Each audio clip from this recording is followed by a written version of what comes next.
are never the same. Are you out of your mind? I don't like strings, no ties. I don't wanna keep you dreaming, you waste your time.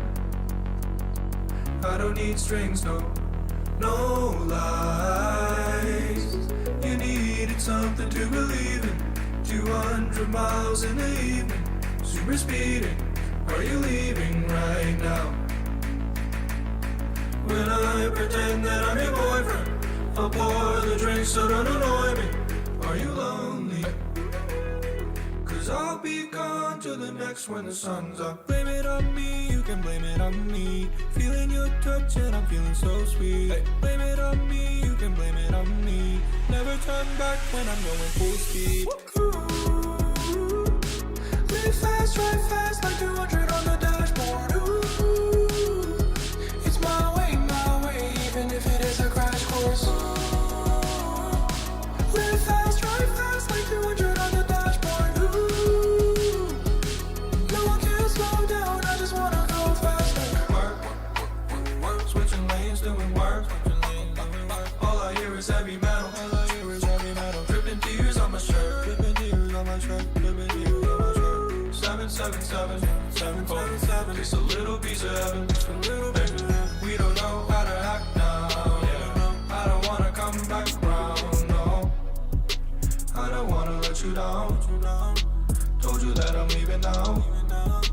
Please don't stay out. Please don't stay out.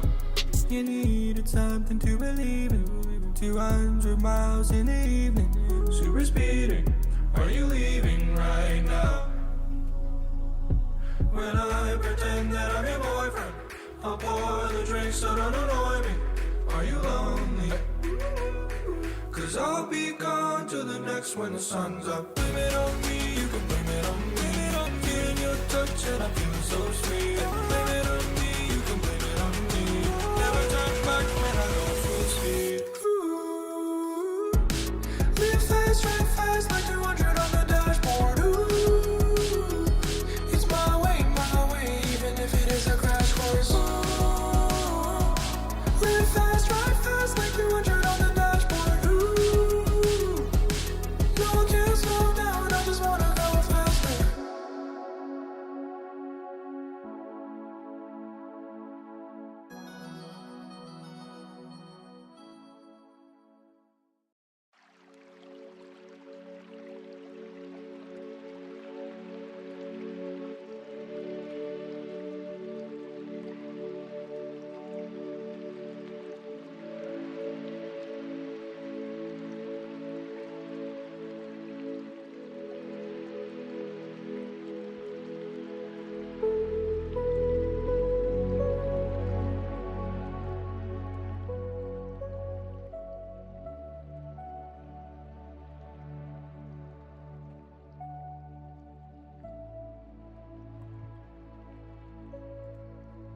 Welcome in, everybody. Welcome in. How we doing?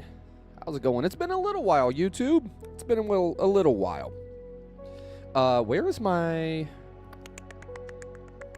I know I have it. I know I have it somewhere, chat. I know I have it. So maybe I don't. I'll just add a new one. How's it been going? I've been on, I have been on... No, that's not... Yeah, text. There we go. I have been on Twitch a lot lately. Tuesdays, Thursdays, and Saturdays on Twitch. Let me go ahead and add that into the top here. Follow me on Twitch at Pizza Guy JB. There we go. Ooh, holy. What the...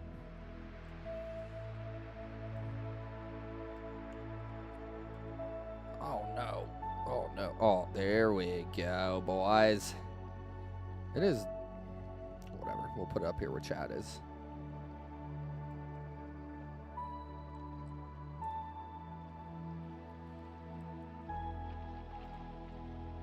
There you go. That ain't bad. It'll be... It's sufficient. So, what are we doing today? Well, if, like I said, I do sort of my normal streams over on Twitch. But I kind of want to start blending the two a little bit and transitioning this channel, not fully out of being horror, but just kind of do some other things on stream. Stream doesn't have to be fully horror. And so today we're going to play some Magic. Now, there is some horror stuff that we can do in Magic, like play some horror decks, play some zombie decks and stuff like that. But the cool thing that we're also doing today is Mosin, the mod over on Twitch for us, the best dude in the world, love him, wanted me to talk about and show some of the movies that I have in my collection. So we're going to be doing that today. We're strictly doing DVDs, Blu-rays, stuff like that. My VHS collection is put up, getting ready for a move. The rest of it's up on a shelf. So we'll do VHSs later. We'll go through the VHSs that I have later, because that'd be I have a lot of really cool ones. Some of them are up behind me. I don't know if you can see them.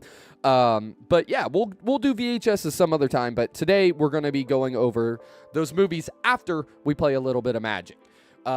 So what's kept me away from YouTube so long? Well, let me talk about the interesting thing that happened on the last stream on YouTube, and what made me really realize that, like, man, I'll stream on here every now and then, but it's not going to be an all the time thing.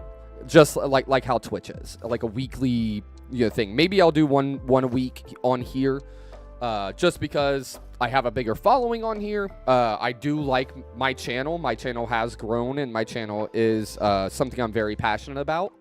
But at the same time, there's been some issues. And one of the issues was the last stream that we had on YouTube. We watched a compilation that Universal Pictures or Paramount Pictures, whoever, actually released themselves of the top 20 deaths for 20 years of Final Destination. And it was fine. We watched the trailer for the new Final Destination. We watched that compilation, and everything was fine. Nothing got flagged other than one part of the video that Universal Pictures put out. And I was like, it got flagged for me saying I watched the entirety of the film, and they completely took it down. You can't even see it anymore. It's completely taken down. And so I filed a claim. I said, hey, I didn't watch the entire movie. I was watching a YouTube video on this platform, and a YouTube video that has clips of the movie that the channel itself owns the rights to, which means I did nothing wrong. On stream, I should be able to watch a YouTube channel's video where they own the rights to those sequences. But instead, they flagged me. I literally submitted an appeal. It got denied. They wouldn't listen to me. I couldn't talk to a regular person. It was all just getting sent to a bot. And so, like, to me, I'm like, dude, why? Like, why? Like, why? I wouldn't have to worry about that on Twitch. The only thing I have to worry about on Twitch is getting DMCA'd for music every now and then. Outside of that, I'm good. So, like, it really turned me off to streaming on here. Like, 100%. Turned me off to streaming on here bad. No, because it's... Look at my new close-up cam, too. Yeah, buddy. Yeah, buddy. Let's go. Let's go. I love it. That's gonna come in handy for something that I need. Ooh, look. You can see some of my VHSs back there. Oh, look. I got Grog. Oh, man, God. If you guys don't know what Grog is, it is Cold Ones, Chad, Anything for Views, and Max Mofo, old OG YouTubers from the iDubbbz and Filthy Frank days. That was in that whole group. Now they run Cold Ones, arguably one of the biggest YouTube channels on the planet, and that's their new alcohol. I had it this weekend on my my trip out to the East Coast. We stopped and grabbed some in the state that we're in, because they had it about 2 hours north of us. And so we tried it, and it was amazing. The peach one tastes like White Claw, and the grape one tastes like really shitty grape soda that you get from, like, Dollar Tree. I love it. As a poor kid growing up, as a kid who had to, eat tomato soup and half of a grilled cheese a lot of nights for fucking dinner for as somebody who, you know, grew up in a household where we went to the food pantry to get groceries. You know, it threw me to a loop to have like that kind of grape pop, that purple drink flavor again, because you don't get that other than from the really shitty grape soda, and I love it. I love it. It's so good. It's so good. But anyways, whose line is it anyway? I don't know. Let's get into it with some Magic, boys. And what's Magic, right? What's Magic without our Magic playlist? And you guys don't even know this. You guys, we might have listened to it the last time we played Magic on here. But man, let me tell you, on Twitch, if we're playing Magic, we gotta listen to our Magic playlist because it's the best playlist ever. It really is. These songs are bangers. It's Neil. I don't even know how to like pronounce his name. Neil Cicerega, I think it is. And he makes like covers of songs where they're mixed together. He blends like songs together. It's so good. Let me tell you something. All right, let's get into it. So, I said we're going to keep this a little more horror themed for Magic on here, but I kind of want to play. You guys can't see it right now. I have a green deck that I built today. It's a small level deck, but man, it ramps great. I kind of want to play it. Just one game of it. Then we can go on to do a Duskmourn one or build a zombie deck or whatever we want to do. Tomorrow we'll be live on Twitch. Okay. Tomorrow we'll be live on Twitch. Same thing for Thursday and Saturday. That's my stream schedule. Tuesday, Thursday, Saturday. It's fun over there. It's a good time. Hey guys, come on. Can we play? Hey, can we play? It's a fun time over there. It's more relaxed. It's more chill. That's how I want these streams to be honest. But of course he's playing that. Let's look for a land, because we only have one. Bustin' makes me feel good. Turn down the music just a little bit. It's loud in my ears.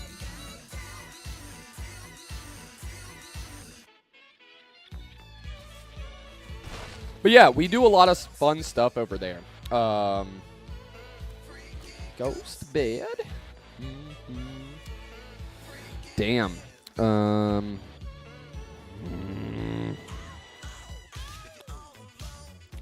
Let me sleep in your bed. We watch. We turn on the TV, aka watch some movies. We play Magic. We do YouTube, like really creepy YouTube video reviews. A lot of stuff. The Twitch is fun over there. I thoroughly enjoy streaming on Twitch. It just feels more natural than doing it on here. Freaky ghost bed. Bustin'.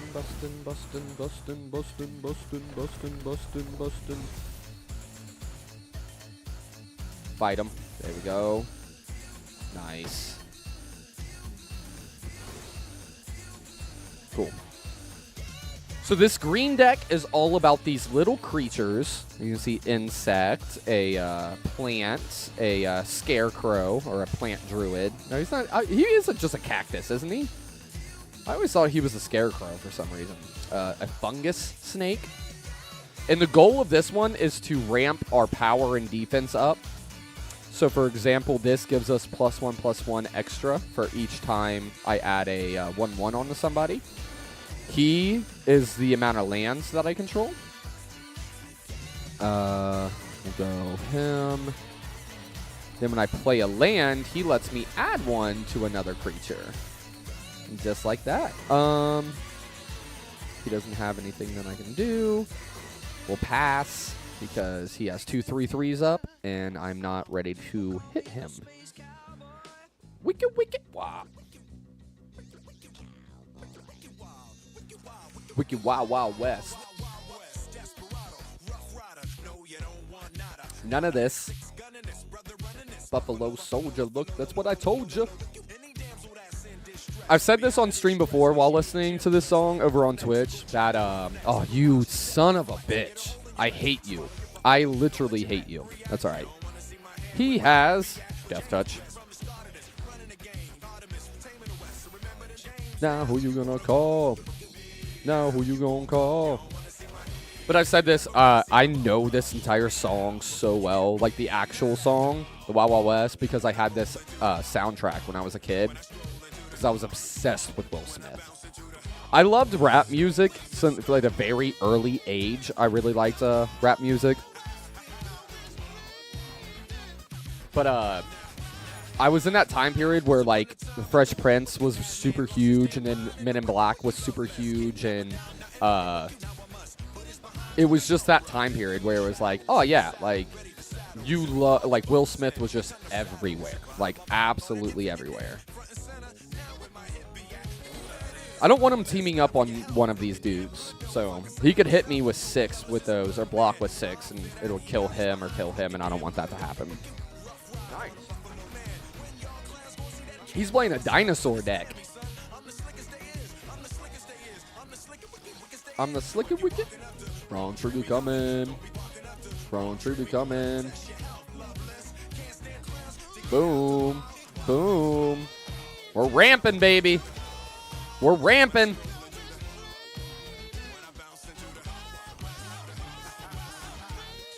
I missed stream, man. I haven't streamed since last Tuesday. I missed it. Do do do do do do do do do do.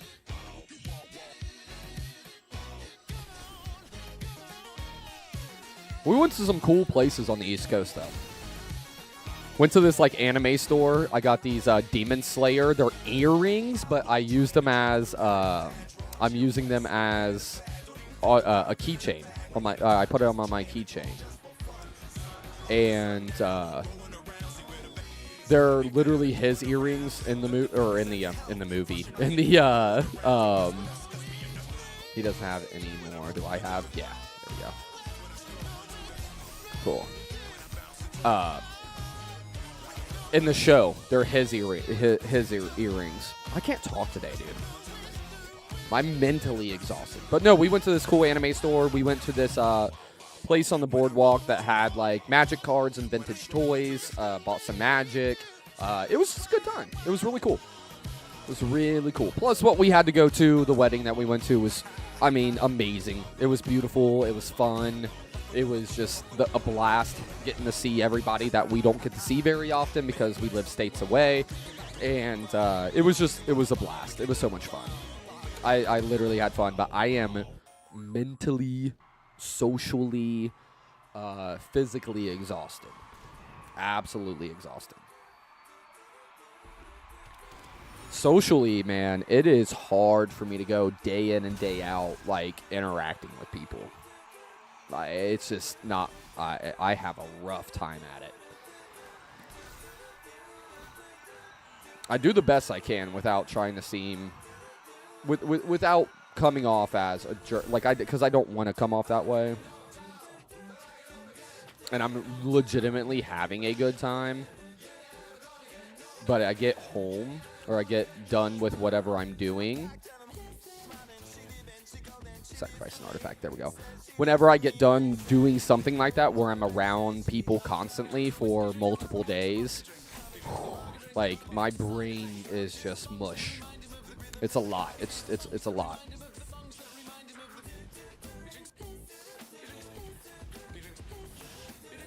He drinks piss. He drinks piss. I drink piss. You're a bad matchup with. I don't know how you have 26 right now, but hey. Yes. Okay. You ain't never gonna get knocked up again. Do. Smiling in the piss.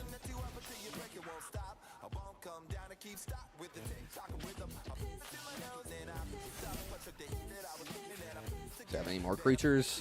I can only gain on them if I exile a creature from a graveyard.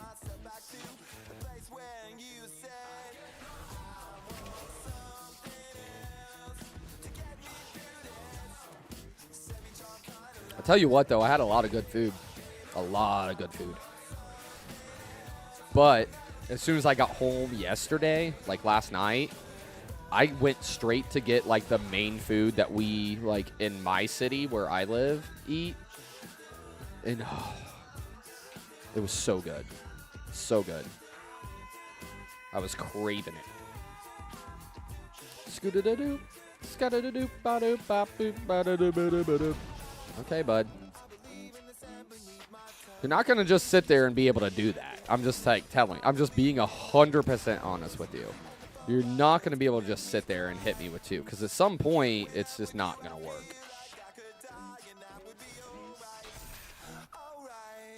Nick it. No.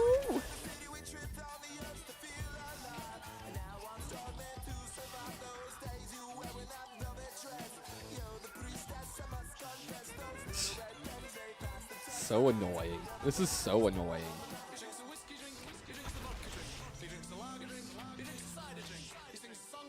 Mosin! Hey, dude. You missed me talking about you. You missed me talking about you, dude. I said you're the reason why this stream's happening, brother. You're the reason why the stream's happening. I wanted to show off my movies. I know it's late for you. My bad on that. I didn't get off work till late because I had to miss 3 days. I'll talk about the trip tomorrow on actual Twitch stream, okay? Because there's a lot to talk about. Because I didn't go live like I was supposed to, and there was a little oopsie on my part that happened. I want something else.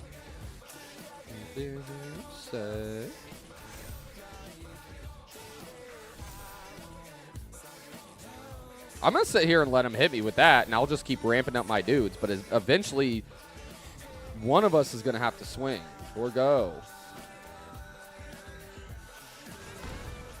Whatever, dude. Idiot.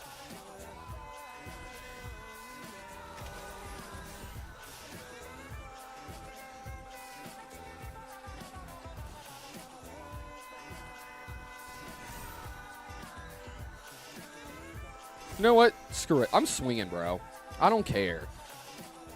It's so annoying when... Oh, thanks, man.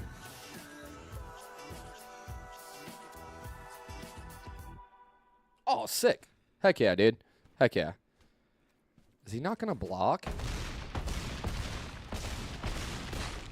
Oh, is he letting me win? Oh. Whoa. Okay. But no, dude, we're going to be looking at my some of my movies that I have. We going to be looking at some of my movies that I got. Some of the crazy ones, some of the cool ones. There's some Criterion. I think there's one right now. Because I think some of my other... No, I think there's more than one. There's more than one Criterion, I think. There's some other crazy, like, collector edition ones. This is only a small stack. I have a bunch. We can do a version 2 of this stream at some point, too.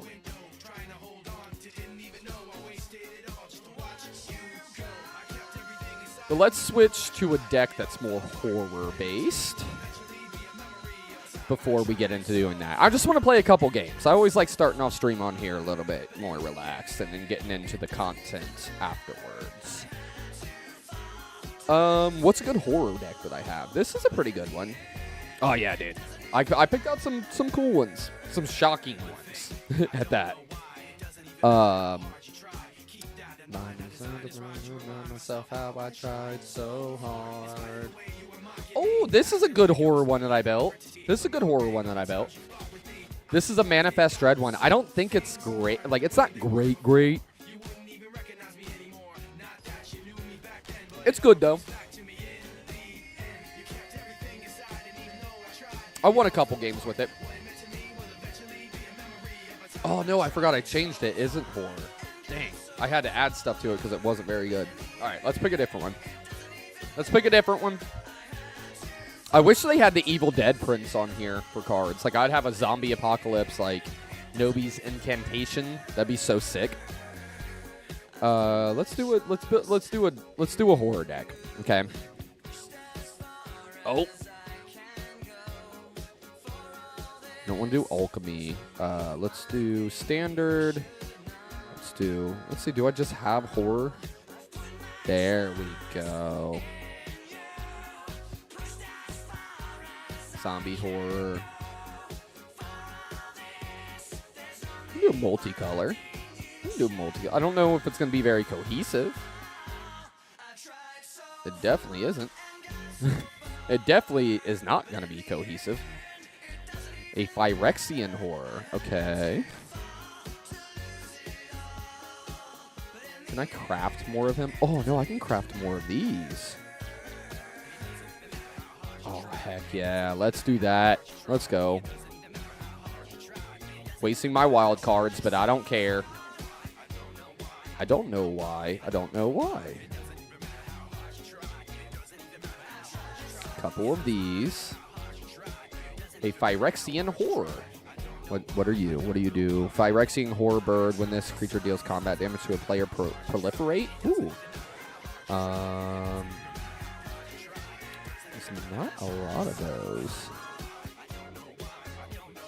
I don't know why. Oh, I used them for him. Dang it.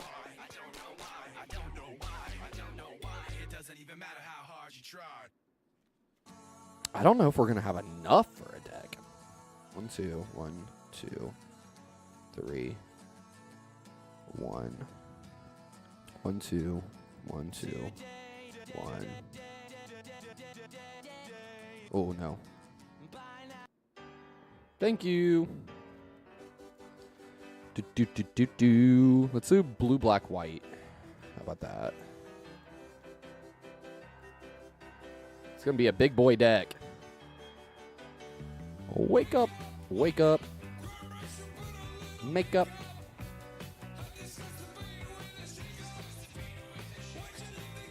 It's a big boy deck right here.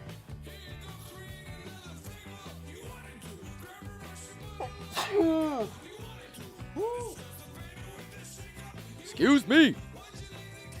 Hot dang. Okay, got 3 cards. Let's get some nice lands here. What did I say it was? Blue, black, white. Oh, do we really not have one? Is there one with blue, black? Him, yeah.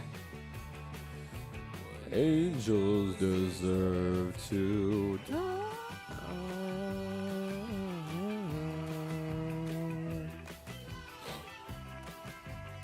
I'm not sick. It's 90 degrees outside where I'm at right now, and it's springtime. So, Lord have mercy, my allergies are wildin' right now, man. My allergies are wildin'. Black, white. Gain 1 life. Surveil 1. Scry 1. 2 of those. Let's go 2 of... In 2 of those. Okay. And then let's get like let's get 3 artifacts here. Just suicide. Yeah, let's get Bear Trap. That fits for horror. What else fits for horror? Ooh, found footage. Nice. 1 more. We got Ghost Vacuum. I like that. I like that. That's a horror deck right there, baby. That's a horror deck. We got some creepy crawlies in there. I don't know how good it's going to be. I know it has a lot of big boys in it.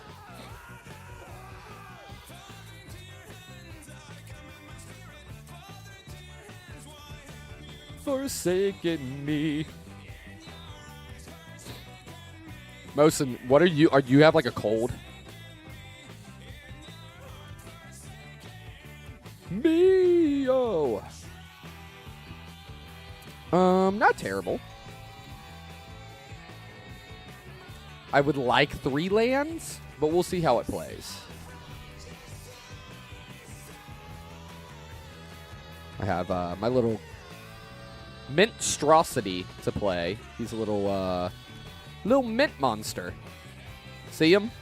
Little mint monster. And he makes a food.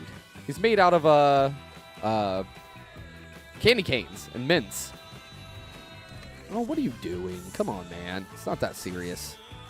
I have my horror creature appendage amalgam.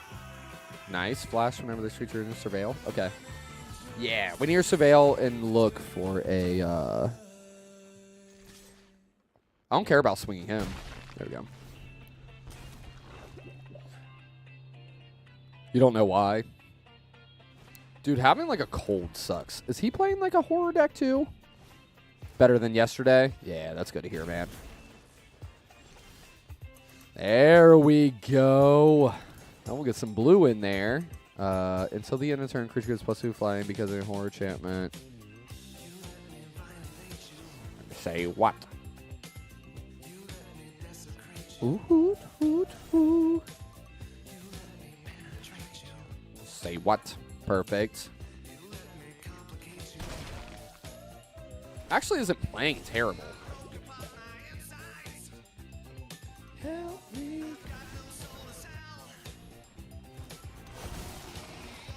Nice. Any poison counters, that's fine. I wanna funk ya. What do you mean? I wanna... Okay.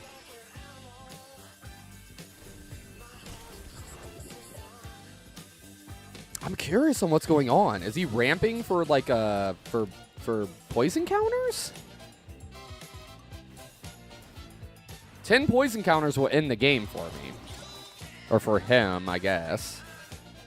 I'll block you guys. I don't care. They can't block. I can block them. What do you mean? They all have flying? Bro, you're out of your mind. Each player sacrifices 2 creatures. And whenever this permanent create...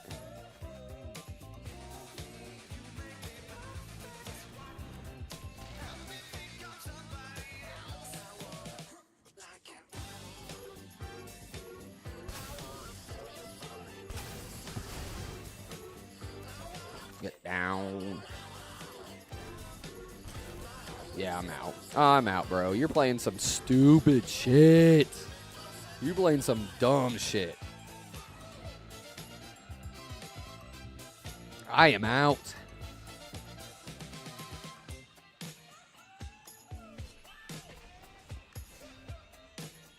I kind of like that deck, though, a little bit. For being a thrown together horror deck, it's pretty... I think I might have enough for a good zombie deck, though. Max Buttermilk is who we're playing. Okay. Say what? All right, this isn't terrible. We can make this work. 3 lands, all color that we need. I'll take it. Ooh, they're playing stuff I've never played against before. Whenever this creature attacks, you may take 2. Endures. Ugh.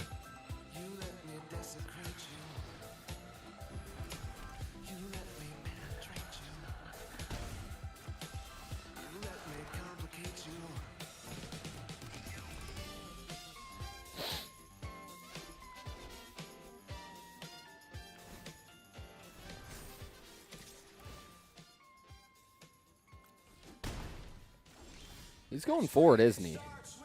He's going for it, isn't he? And Billy Joel.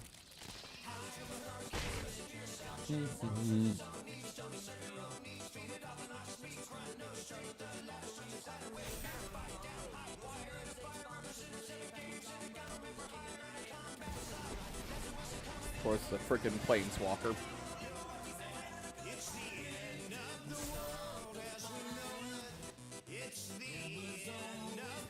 I have Death Touch.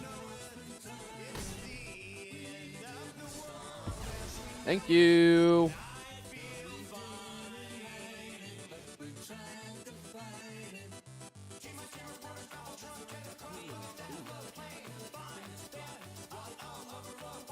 Mana of any color. Okay. Okay. And? Why'd you quit? Why'd he quit? Whatever.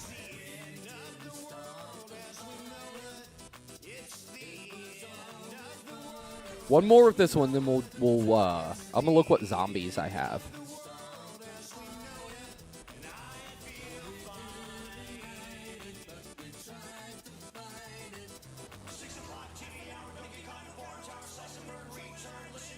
Ooh, that's a good one to start with. Again, not bad. I like it.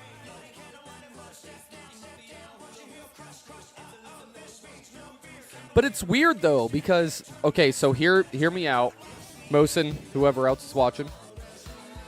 The way Magic works, especially Arena, is they pair you with decks of the same level and also the same kind of meta. And so what's supposed to happen is if I'm building a deck that's like this, that's not really cohesive, but more of like themed, like, oh, it's like a horror deck. I'm supposed to be paired with that, but it feels like I'm getting paired with like not that, like more of just gameplay meta. Yeah, like they have nothing to do with each other.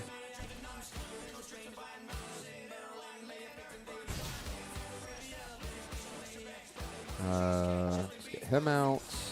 What do you mean? Whatever.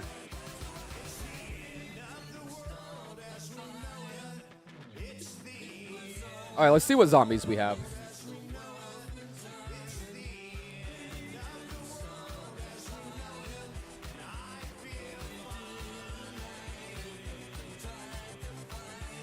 Zombie. Go.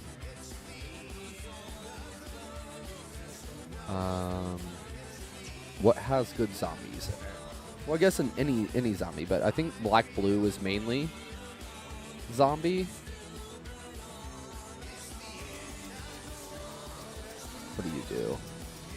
Indestructible. Whenever Colt's the Fang Keeper, a zombie warrior. Whenever Colt's deals combat damage to a player, exile the top X cards to the library, where X is the amount of damage dealt. You may cast any number of spells with mana value X or less without paying their mana cost. Okay, so that means I would have to ramp him, though, somehow.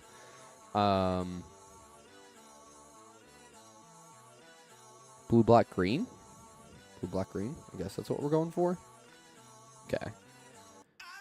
Get a couple of him. When this creature enters, look at the top two cards of your library. Put one of them into your hand, the other... Okay. Two of him. Get two of him. When this creature enters, then token and put 2/1/1. Okay. Just gonna mill 2 cards. Okay. When this creature, each player mills 2 cards, then you may put an instant sorcery or... Okay. That's a big drop for something that small. 2, 2, 1, 2, 1, 2. We're just gonna grab 2 of everything for now.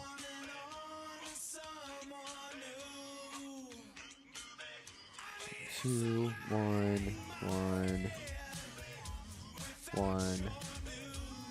Oh, nope.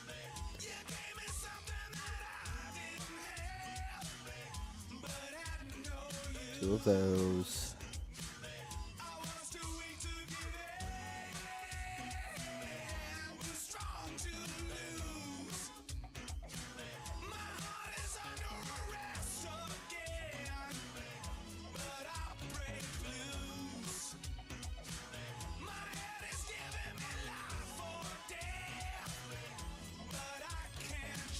Yeah, we don't want white.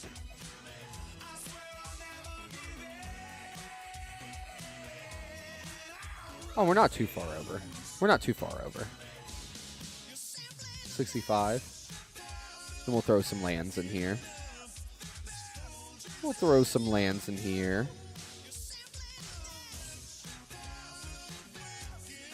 The best. Do blue, black, green, or blue, yeah, blue, black, green. There we go.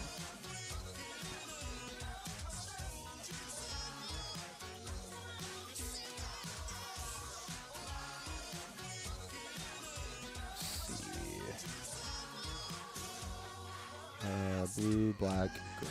Let's keep it to that.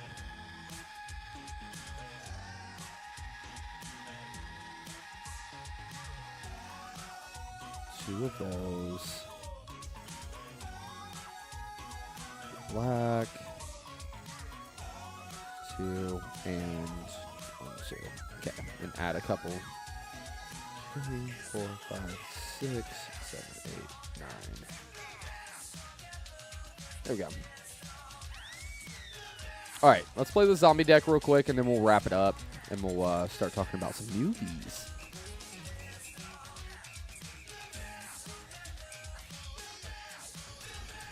The best.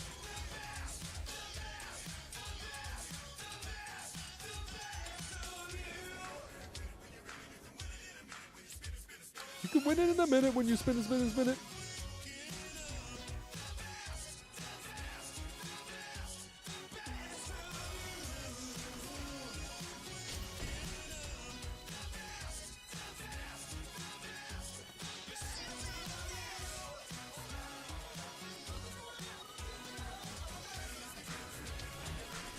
Dang, he has a 200. I can't play some of these cards. I don't have green. What am I doing?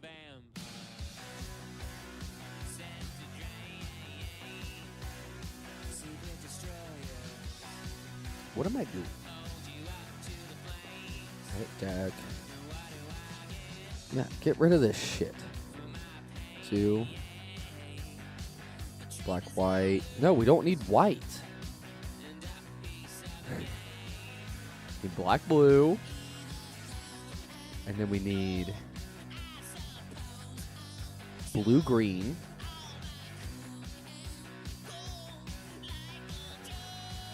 Black, green. There we go.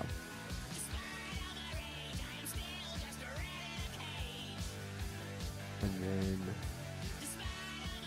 blue, green.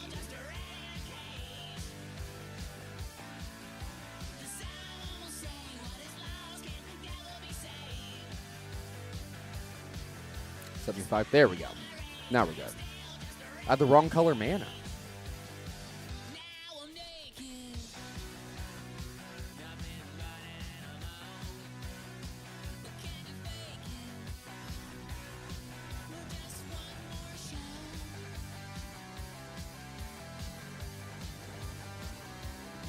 All right, here we go. Zombie deck, part 2. Not bad, not bad, not bad.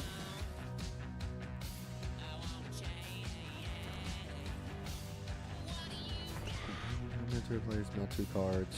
Okay. I just realized I have like no like sorcery or anything in this deck.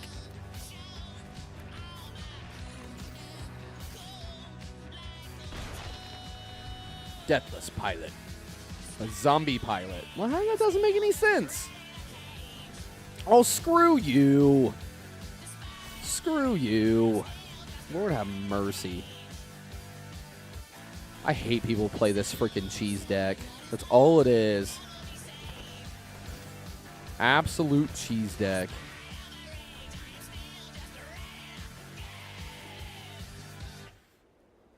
That's what I'm saying. The way it's supposed to, you know what this song, the beginning of that reminds me of? It reminds me of this. Hold on. It reminds me of. Is it Engine 45? It's not. Oh no, it's their cover. Yeah, that's what it is. Yeah, it's from Punk Goes 90s 2. What is it? Southtown. That's what it reminds me of. Yeah. Turn it up a little bit. This is a fucking jam. This is a cover of a POD song. He's swinging? Brother, that's not smart. Unless you have another one locked and loaded, ready to go. He dead. That's your best creature. Oh, I'm about to sneeze.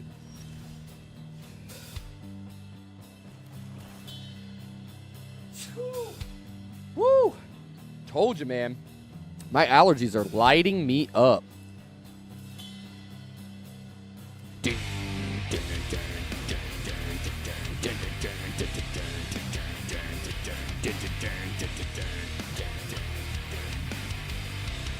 This song goes so hard.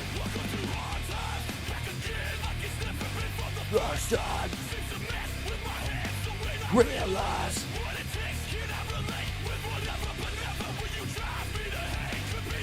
Yeah, I'm telling you, man.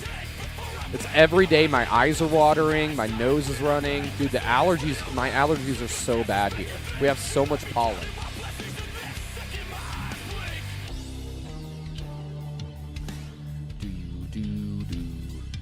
We're in the South Town. You know those kids don't play. Get up there, up on a day and vibe. When we're down the streets, get up beat up on a day. Trigger creature in the graveyard gains embalm until the end of turn. The embalm. Okay. I'll have to remember that.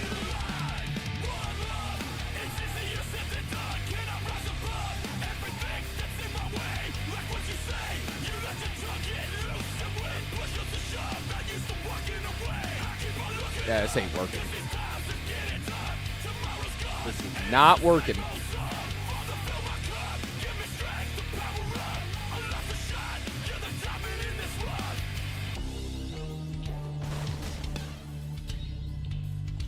Come on. This ain't working. This ain't working. This ain't working. Okay, we're gonna have to go back to just the horror decks that work. Like my enchant deck, my Oculus deck, my graveyard deck. Let's do an enchant. Let's go to horror deck.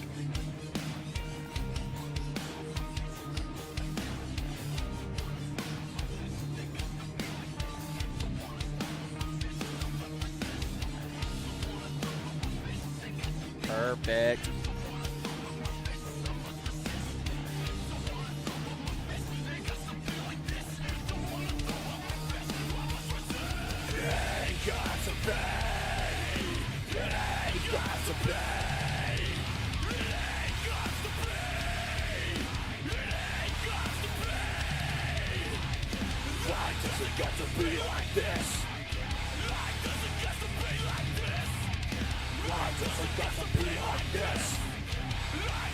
Oh, I see you have a typical red deck. Annoying. Annoying.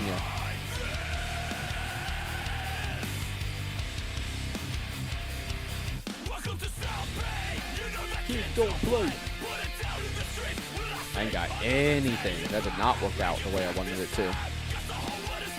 Thank God that I made it alive. I'm in the South Town. You know that kids don't play.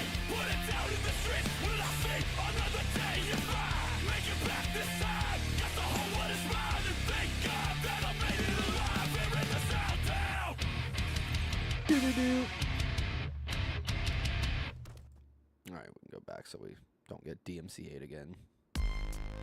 Ooh. Oh. Where's mine? There it is.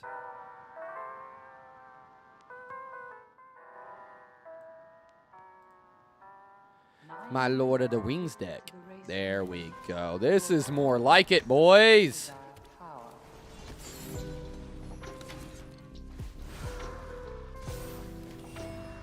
This is more like it. Let's go.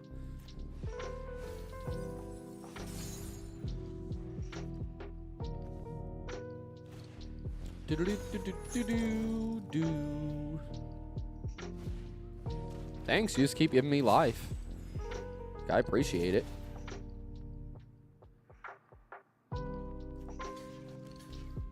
Oh, whatever. Get out of here, loser.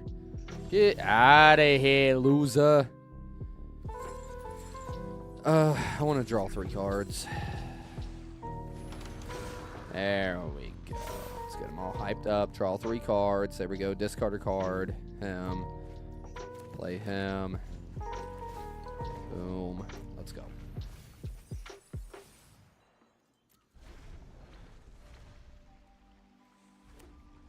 This is big. Right here. This is big. That's exactly what I wanted.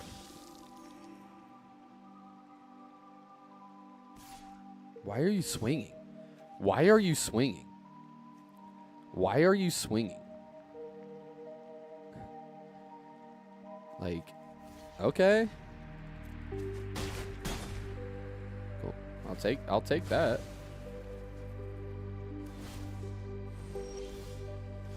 Oh, do I have enough? 1, 2, 3, 4, 5, 6. Yep. Get him in. Get him in. Get him in. Boom.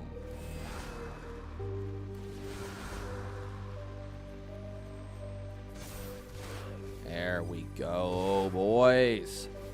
I'm gonna hopefully mill him out. Make him run out of cards.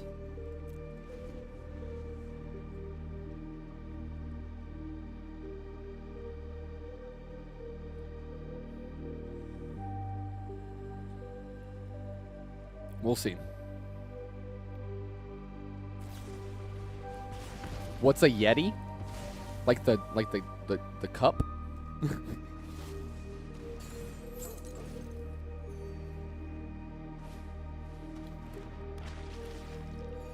Dude, where's chat at? Do I not have chat on this screen? Oh, yeah. It's right here. I was like, what in the world?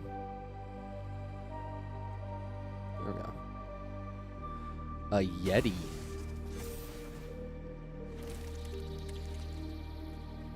What are you doing? Like, for real. Like, I don't understand right now.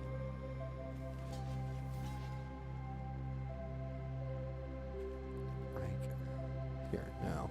If I'm gonna get killed, I'm gonna do him with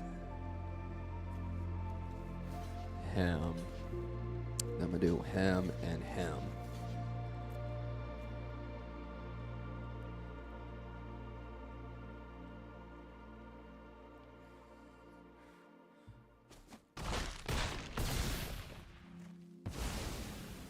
Yeah, like I know. Yeah, like I know what a Yeti is. I thought you were talking. I was like, what do the cups have to do with it? No, I know what it. There's a couple Yeti cards in Magic. They're older. I know that. Let's get him.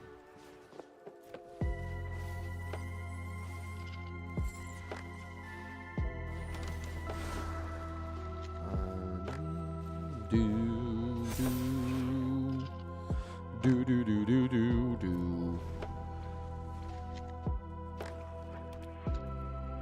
Nice. I think we did pretty good right there. Oh, you jerk. So I'm pretty sure it like originated. What do you mean?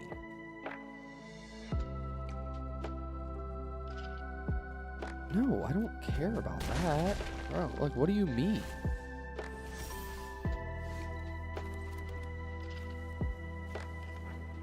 $25, $20. Oh, we're like one play away. He can't attack. I can block with him. I can block. That will be 3. Yeah. Let's do it. Fingers crossed. I think it like originated in like the Alps or something like that. As like folklore. I think that's where it started. I'm not 100% sure. Go back, Sam. We're going to Mordor alone. Thanks. No, I'm gonna take the Bro, does he not know?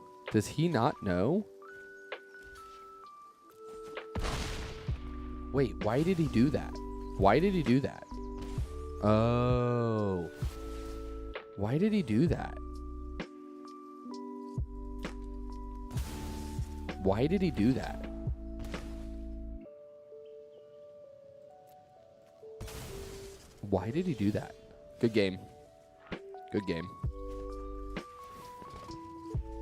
Good game.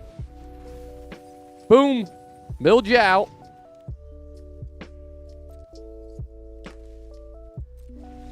Boom! Let's go. What a win. What an absolute win that was. I think that was a perfect way to end it. I think that was a perfect way. We were on the ropes on that, and then we milled him out. He had no cards to draw. I think that was it. I think that was perfect. Ooh, close-up cam. Mo, did you see the close-up cam? Or Mosin. Sorry, I called you Mo again. I have the new close-up cam now. Oh. Oh. It's awesome. I love it. All right, let's this right here.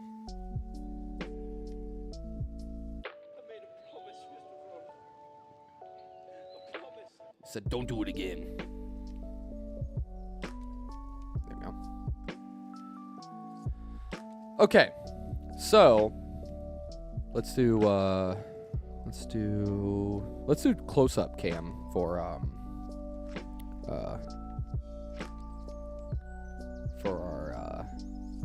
showing off what we got. And then I'll switch over and I'll show some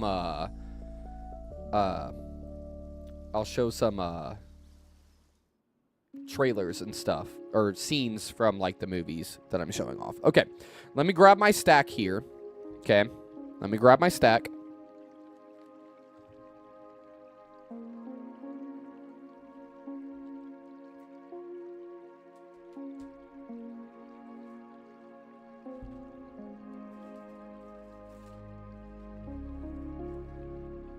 Okay, so let's intro into it. Because I'm probably gonna use this for like a actual main channel video. So let's intro in. I'm gonna take chat down real quick, and then we'll put it back up. Just turn off audio. Hold on. There we go. All right. So like I said, I kind of want to start using these streams for mainstream or main channel videos. So that way I can kind of knock two birds with kill two birds with one stone. Is that the saying? Something like that? I don't know. Like I said, my brain's just not working today. I'm so tired. I had an 11-hour drive yesterday, and it was, I'm so tired. But anyway, so today we are going to be reviewing some of my collection. Here, let me turn down the music. Actually, we'll redo that, and let's get a better playlist going here. Let's go horror lo-fi. That'll fit it. Horror lo-fi hip hop beats? No, I'm cool. Horror lo-fi. There we go.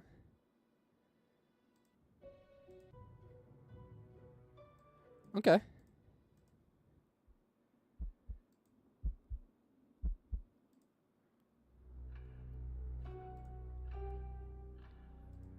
Okay, that's better.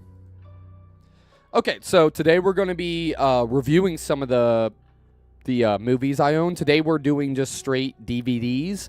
We'll probably do this again for the VHS collection I have, because the VHS collection is mainly put up on my shelf or in my storage for moving.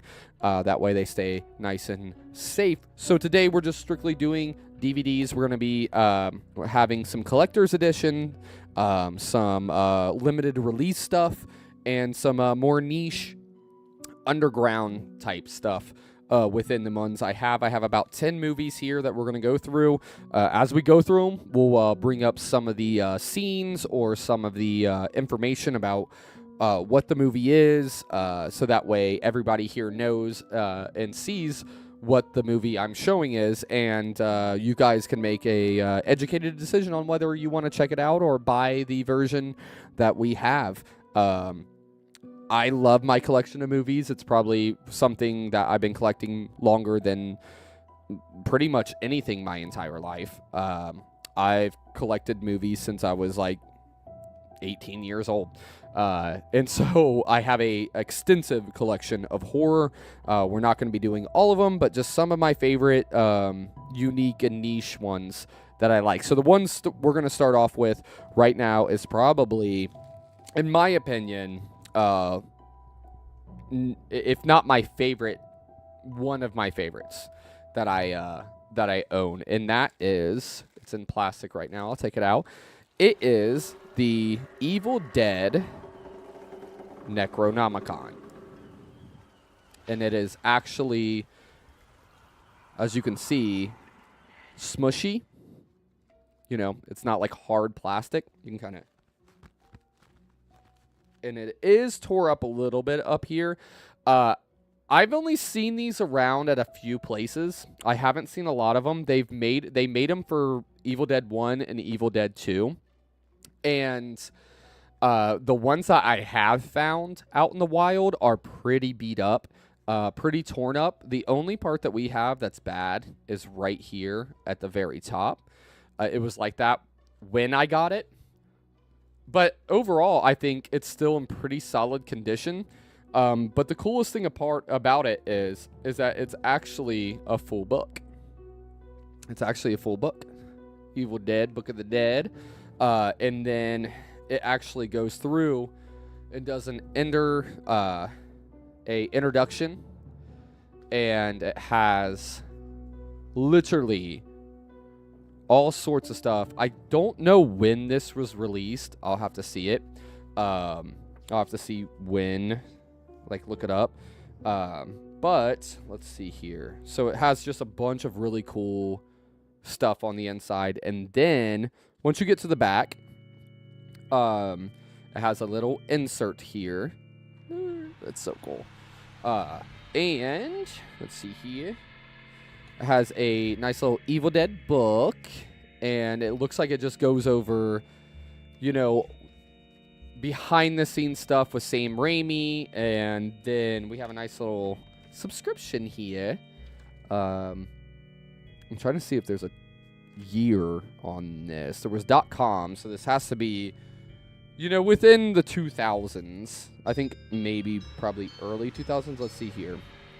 Anchor Bay, 2002. 2002. So this is 2002.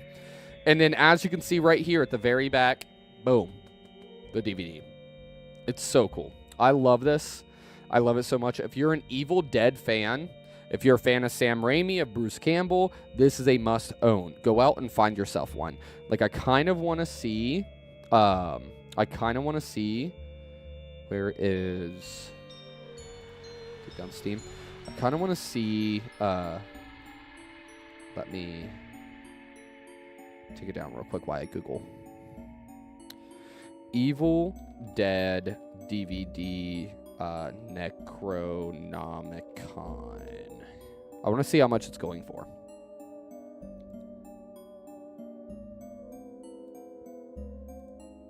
Okay. So there we go. Okay. That one's $38, $75, $140. That one's still in its that's the Evil Dead 2 one.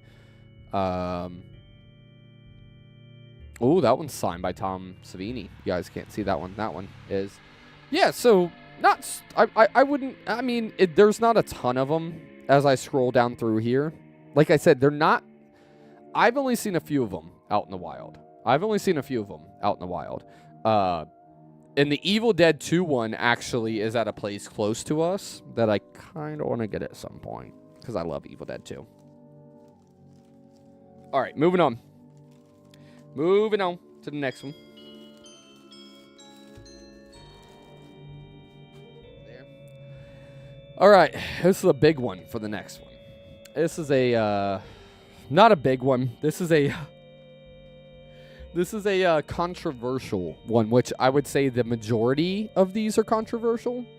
But this one is so funny because let me give you clarity on how I found this one. There was a place called Half Price Books. It's where they sold, you guessed it, half price books. And they had an extensive DVD collection. And they would have VHSs there. And they were fairly priced, sometimes on the higher side, but they weren't terrible. Sometimes you could find a good deal because somebody didn't know that something was worth what it was worth. And I used to get a lot of DVDs there and a lot of VHSs. And one day I was just looking through the movies and I happened to spot this. And it might be the most ridiculous thing that I've ever seen at a Half Price Books because it's a family establishment. Not saying that I have not found really graphic horror and like stuff there because they do.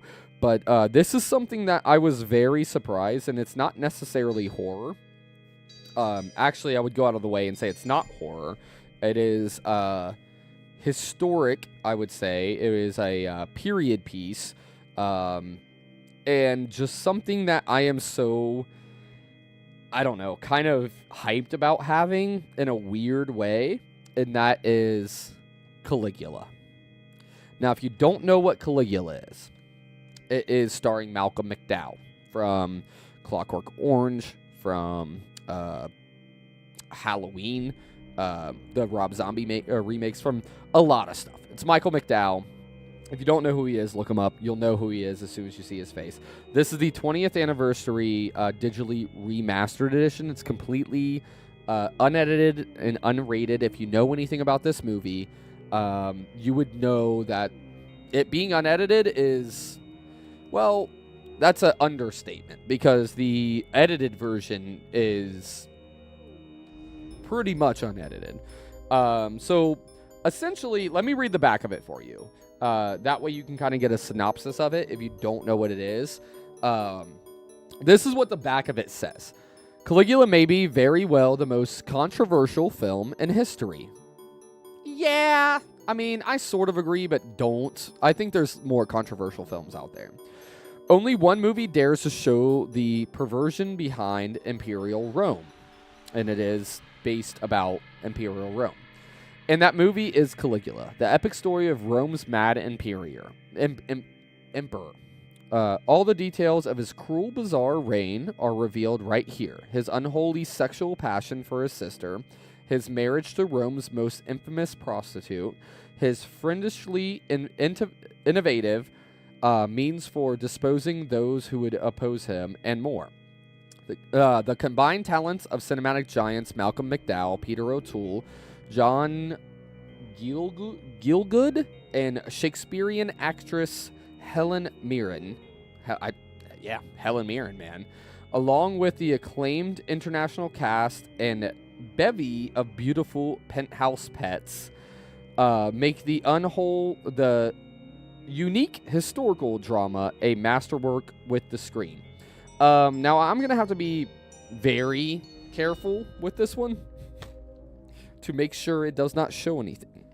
And because, well, no, I think we're good. Yeah, we're good. Yeah. So this is the inside. Okay. Just the DVD, little sheet there. How do I describe this movie? Well, as a period piece, I like it. As a period piece in Imperial Rome, I like it. What makes it so controversial? Well, there is fully unsimulated sex in this. Like, it is essentially pornography, but with a story. But the thing that makes it so crazy is Malcolm McDowell and, like it said, Helen Mirren and a bunch of other actors are in it. And it reminds me almost of what it is, further than like Lars von Trier movies, because I know there's definitely been Lars von Trier movies that are very sexual, that are unsimulated, such as Nymphomaniac Volume 1 and 2, certain scenes in Antichrist. But this goes further than that, and it is very, very sexually graphic. Like, very sexually graphic. So I think it's really cool that I don't know a lot of people who own Caligula. I don't know if it's that big of a deal, but I like it. I think it's a cool own. It's like it's weird that you have that, but I definitely have more controversial stuff. So this is just, to me, okay. It's like, yeah, this is cool. This is cool. I have it. I don't think it's the craziest thing I have. Moving on from here, though, we take a sharp left turn to something that is a movie that is not just graphic, not just appalling at times, but over the top and so much fun. Like, one of the funnest horror movies I've ever watched. I found myself laughing ridiculously at the over-the-top gore and violence. And it reminded me sort of how people don't see Terrifier nowadays. Like Terrifier, there are so many people that take it so seriously, and they're like, "Oh, it's so graphic. It's so graphic." It's like, no, it's not. It's graphic, but in a funny way. And that's what this movie is. And this is the Vinegar Syndrome release of Ebola syndrome. And it is a beautiful case. It is beautiful. It's raised right here. Now, if you don't know what Ebola syndrome is, it is a 1996 film that is absolutely goofy as can be. Let me look up Ebola syndrome trailer. And hopefully we're fine. If not, I don't fucking care. Screw them. Let's it's easier to show like what the movie is than tell you what it is. And this is the Vinegar Syndrome trailer of it. So this is like the actual promo for this DVD or Blu-ray 4K Ultra HD that I have.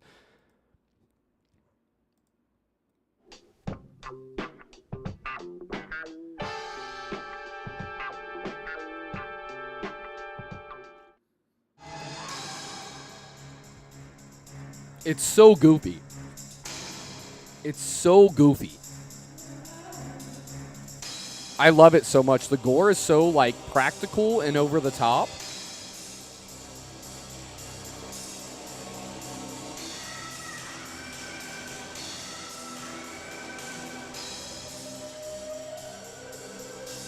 See, you can see like the goofiness in it, the way that his face was looking and stuff.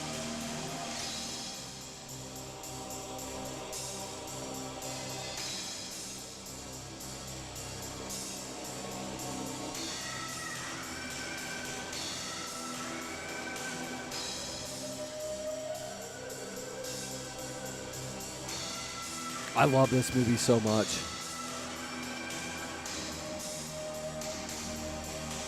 I love this movie so much.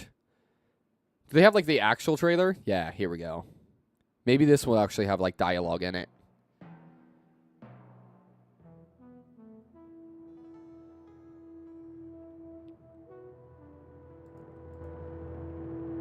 Jump the audio a little bit.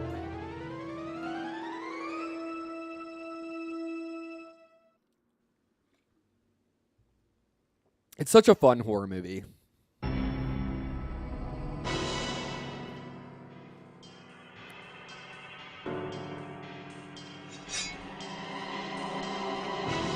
Does none of these trailers have audio, like dialogue?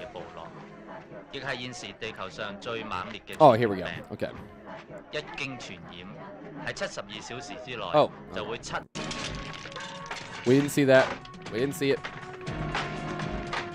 This was on YouTube, by the way. That's wild. I love this scene, though.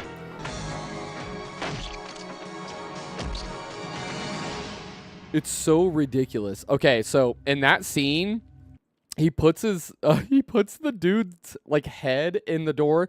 I believe I'm not 100% sure. Let me look.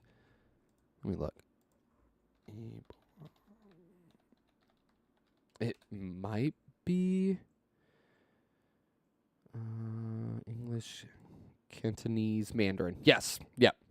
It's from Hong Kong. Yeah. So technically, yes, even though they're their own aren't they their own not sovereign nation, but their own I don't know, independent entity, whatever you want to call it, within China.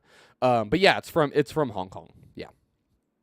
But yeah, no, in that scene he puts the guy's head in like the door and uses the table to kind of like cut his head off, and then he pulls his body, and it's so fake looking and it's so funny. It's just so, that whole entire scene is so goofy. But yeah, if you've never heard of Vinegar Syndrome, they re-release a bunch of older films. I have some other Vinegar Syndrome ones in this stack, and they take older films and remaster them and re-release them.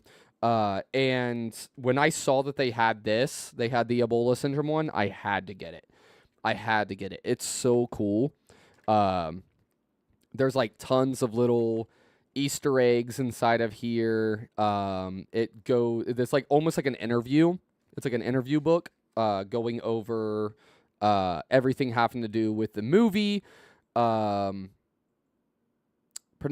Perhaps known in the West for his Category 3 shockers, The Untold Story, 1993, and Ebola Syndrome, 1996. Herman Yao Leto, could be pronouncing that wrong, remains Hong Kong's most versatile working director. That's pretty cool. That's pretty cool. Yeah, so this is dope. I love that I have this. It's a fun little find, and having it on 4K is actually kind of cool. It's actually, if I have like a movie from 1993 or 1996 on 4K, it's pretty dope. Pretty dope. Let's move on. As we're sticking with extreme horror from Asia, or Asian extremity, just like there's French extremity and American extremity, there is Asian extremity is very, very up there with like French extremity. And one of the most well-known Asian extremity films ever made, one of the most controversial films ever made, a film that made Charlie Sheen call the police. Or called the FBI because he thought it was real. And that is Guinea Pig, Flowers of Flesh and Blood. It's Guinea Pig 2. Now, I was just talking about Guinea Pig 1 earlier, off stream, and Guinea Pig 1 came off to me as a little bit funny, a little bit over the top. There were the tickle scenes and stuff like that. It was a little bit more experimental, a little bit more not as harsh. And then for Guinea Pig 2, Flower of Flesh and Blood, was sort of that really delve into simulated snuff. Now, I've had a lot of people talk to me about films like this, or snuff films in general, or like Mondo films. And I'm like, dude, I have to explain to people, there is no such thing as a snuff film. And if you have found one, then boy, can I tell you, you are in the wrong places. And you are probably going to get arrested. Because if there are any such thing as that, you essentially are getting it off of a encrypted dark web or deep web site that is, you're paying crazy amounts of money for. But here's the thing is, yes, what people consider that is more of simulated stuff like this, like August Underground. And it's not real. It's not real. It's literally just prosthetic work. And it's almost like a prosthetic showcase. But if you don't know anything about the Guinea Pig series, there's a bunch of these. They originated in Japan, I believe, right? I believe they're Japanese. And there's a ton of them. Now, we can't open this one because it is sealed. You want to know why? Because Unearthed Films released this in, let's see, 2002. 2002, Unearthed Films released this. And they didn't sell a ton of them, okay? So they sat in a box in a warehouse. And miraculously, last year, they were going through their warehouse trying to, like, clear out some stuff. And they found a whole box of them. And they started selling them. And that's all they had was just that one box of, like, 20 of these. This is a rare find. All right? This is a rare find because it also comes with the making of Guinea Pig. It is one of my favorite things I own. It is still sealed. This is so freaking cool.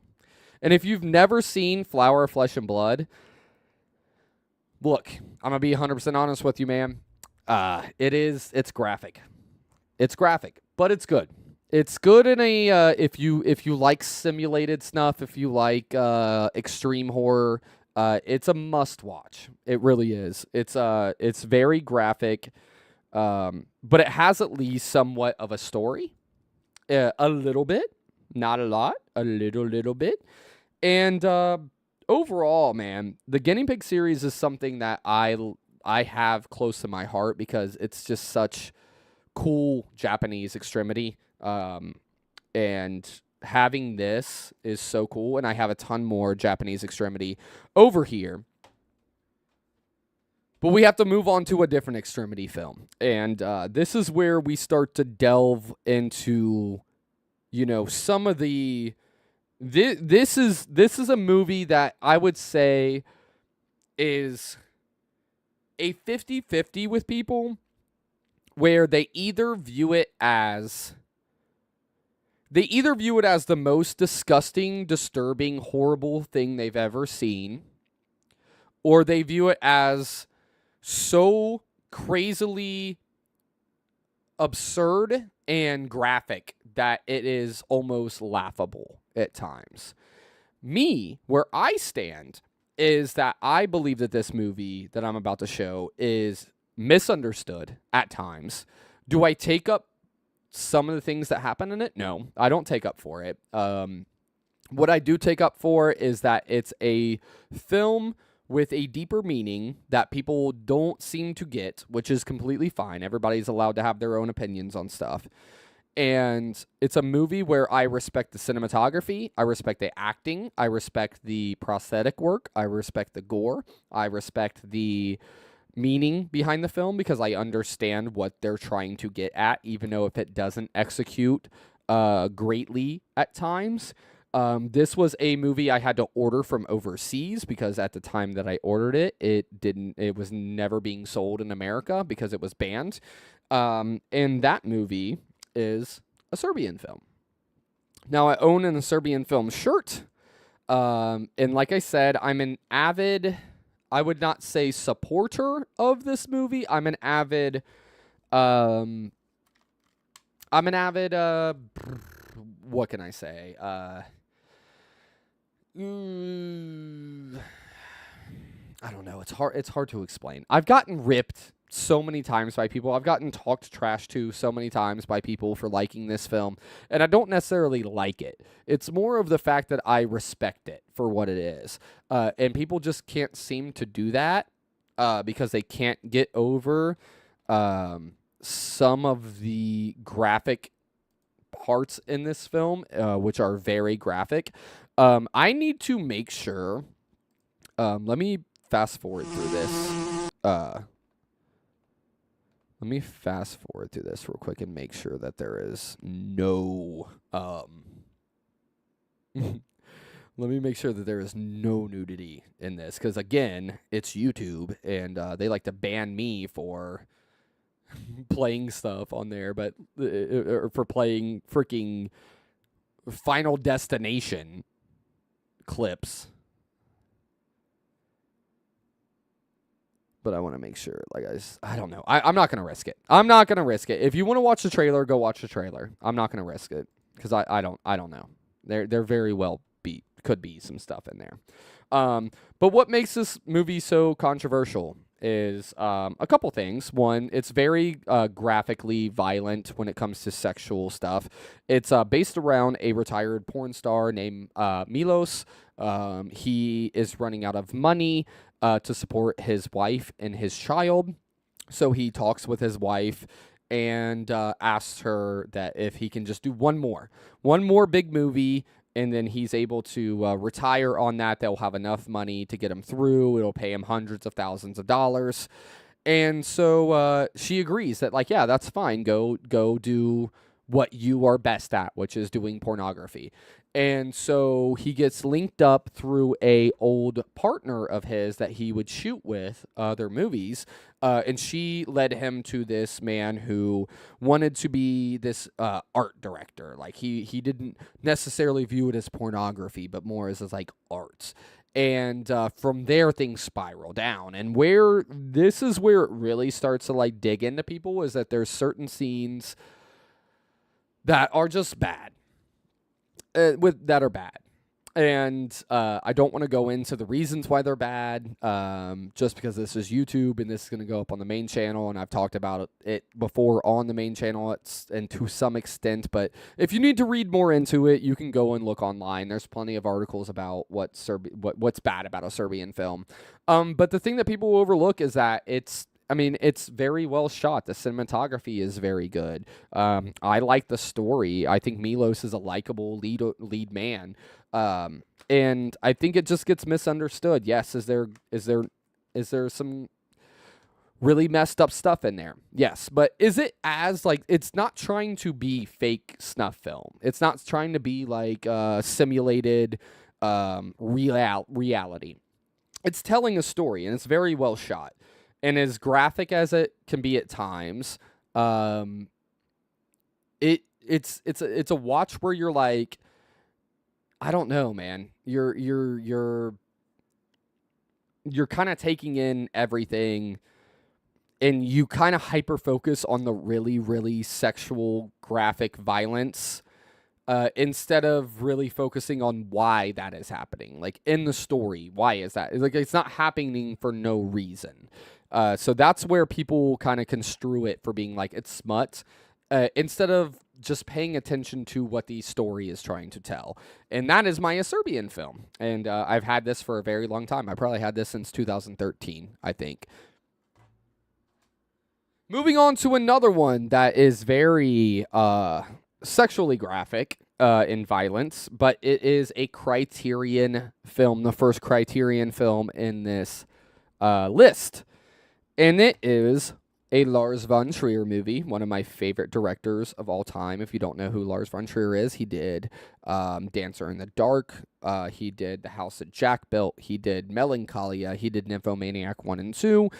He's done some other films. And this, starring Helen Gainsbourg and Willem Dafoe, is Antichrist. Now, again, I'm going to have to be careful looking around here. This movie came out in 2009, and again, like I said, it's Lars von Trier at his best. This is probably my second favorite Lars von Trier movie behind Melancholia. It is absolutely phenomenal. Willem Dafoe is phenomenal. Let me read the back of it. Lars von Trier shook up the film world when he premiered Antichrist at the 2009 Camden Film Festival. In this graphic psychodrama, a grief-stricken man and woman, a searing Willem Dafoe and Cannes Best Actress winner, Charlotte Gainsbourg, retreat to their cabin deep in the woods after the accidental death of their infant son, only to find terror and violence at the hands of nature and ultimately each other. But this is just a confrontational work, But this most confrontational work yet from one of the most contemporary cinema's most controversial artists is no mere... Man, they wrote this. Man, Criterion, man. Y'all are writing stuff crazy. Its visually sublime, emotionally ravaging journey to the darkest corners of all possessed human mind. A disturbing battle of the sexes that pits rational psychology against old age superstition, and a profoundly effective horror film. Let me tell you, as a horror film, this movie is absolute gold. It is so freaking good. It is one of the most disturbing movies you'll ever see in your entire life, in the most artistic way, which is exactly what Lars von Trier does best. Now, that's on the inside. I can't show you the backside of this because there's a deer with a baby deer hanging out of it. I don't want to get in trouble for that. The DVD itself is the child at the very beginning of the movie falling out of the window to its death, the toddler. And then in this, it has a little book with it. And in the little book just has some scenes. Let's see here. What else does it have? Yeah, it just has some like dialogue and like stuff like that about the film. So what makes this film so controversial? Well, it's very, like I said, graphic. When it comes to certain things, there is blood, having to do with sexual intercourse and other things. There's unsimulated sex as well, including one with a scene with Willem Dafoe and Charlotte Gainsbourg, where, I mean, you can see everything happening.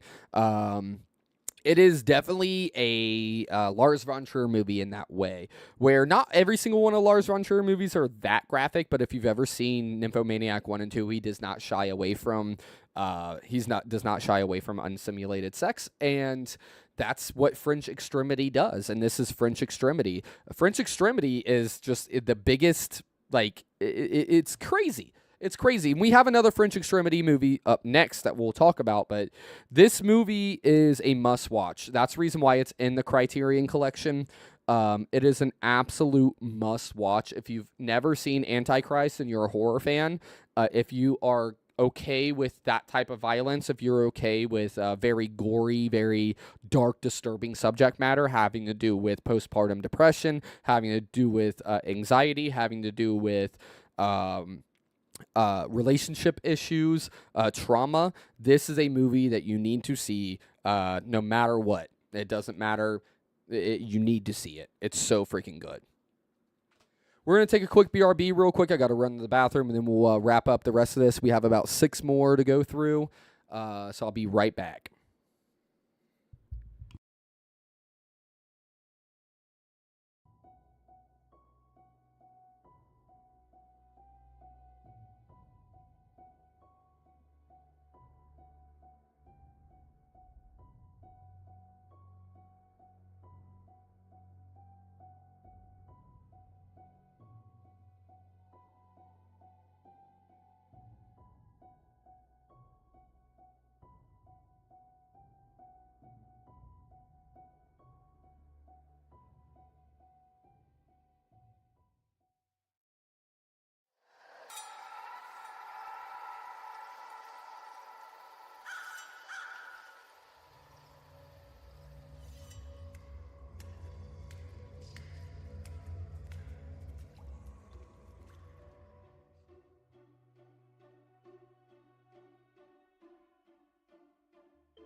Oh, I'm so hyped. I'm so hyped. We're getting burritos for dinner. I'm so hyped.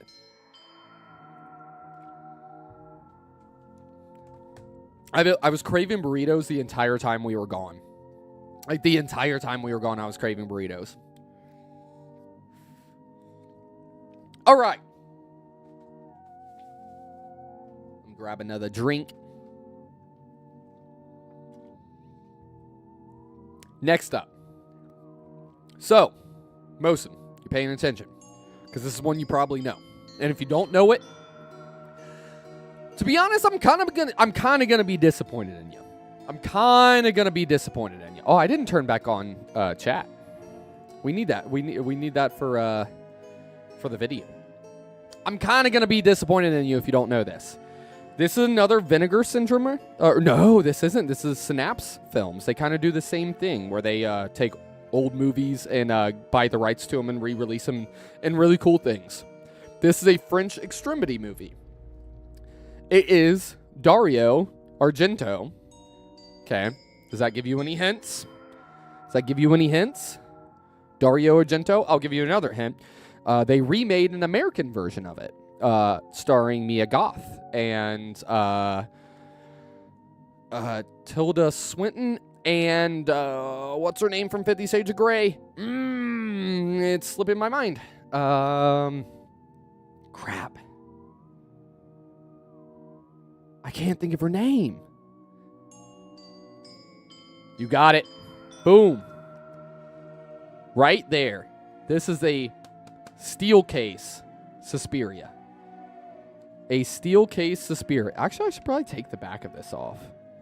Yeah, it has the back of it on here. I'm probably going to just take it off because I actually don't want it on here. It's way cooler without it. And it's just literally just the back of the movie. Like, it's not even that cool. There we go. Now you can see like the actual back. I'm going to keep that though. Now you can see the actual back of it. Look how freaking sick that is. Look how sick that is, dude. Oh, okay. Now on the inside is crazy. The inside's crazy. Now Suspiria. For those watching that don't know what Suspiria is a French extremity film. It is set during wartime. The year, I'm not 100% sure. But it is about essentially a dancer who goes to this school, and then a bunch of crazy stuff starts happening, and there's, yeah, I don't want to give any of it away. If you don't know what Suspiria, here, we can watch the, like I said, we can watch the trailer. Suspiria trailer, not the original, or not the original trailer. Yeah, 1977. Roses are red, violets are blue, but the iris is the flower that will mean the end of it. It's loud. You can run from Suspiria.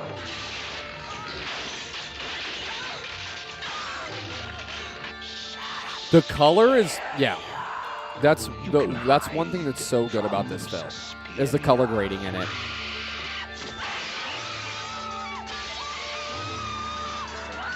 And this trailer isn't doing it justice for how, like, scary the movie actually is. But you cannot escape Suspiria. The only thing more terrifying than the last 12 minutes of Suspiria are the first 92. That's so funny. That's so funny. That's awesome. I love it so much. Here, let me take the discs out so you can see the actual, like, inside of it. Try to be very careful, because there's a lot. How do I get this one out? That one's under a piece of plastic. There we go.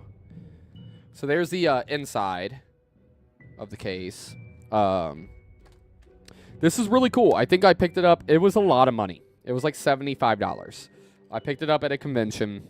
They were selling them. It was a limited release. They only had a certain amount of them. And I couldn't pass up on it.